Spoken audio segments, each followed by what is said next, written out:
যশোরে ঘটলো একেবারে টিভি সিরিয়ালের মতো ঘটনা। স্ত্রীকে নিয়ে দুই স্বামীর টানাটানিতে থানা প্রাঙ্গণ পরিণত হলো মেলার মাঠে। ৩৬ বছরের সংসারের অভিজ্ঞ স্বামী বিকাশ অধিকারীর সঙ্গে সংসার ছেড়ে নতুন প্রেমিক পলাশ কুণ্ডুর সঙ্গে লিভ টুগেদার শুরু করেন সীমা অধিকারী।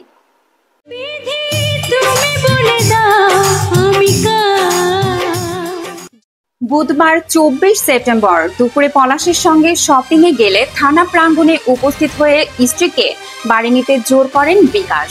শুরু হয় ধস্তাধস্তি, চিৎকার আর হাতাহাতি।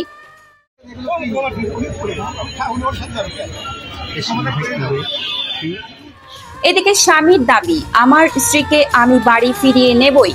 অন্যদিকে প্রেমিকের বক্তব্য, না, উনি আমার সঙ্গে থাকতে চান।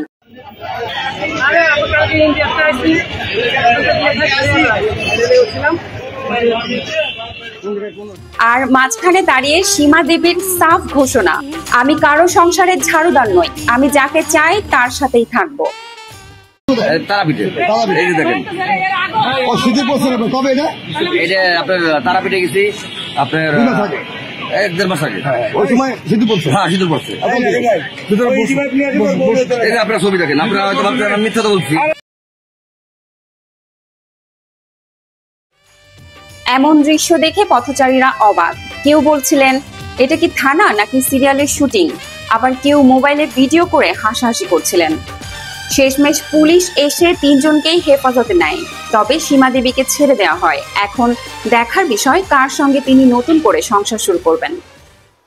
বিশ্বাসঘাতকতা করো না প্রিয়া, আমি ছাড়া